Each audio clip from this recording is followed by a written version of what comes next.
গিয়েছিলাম মার্কেটিং করতে, তো কি কি নিয়ে এসেছি তোমাদেরকে দেখাবো। তো এসো, চলো তোমাদেরকে দেখাই। প্রথমে এটা হচ্ছে ক্যাডবেরি। এই ক্যাডবেরিটা আমার খেতে খুব ভালো লাগে, তাই নিয়ে এসেছি। টিফিন বক্স নিয়ে এসেছি।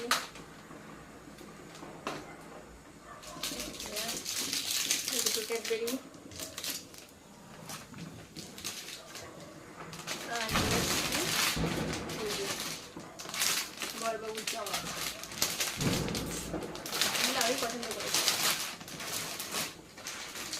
চারটে সাবান আছে।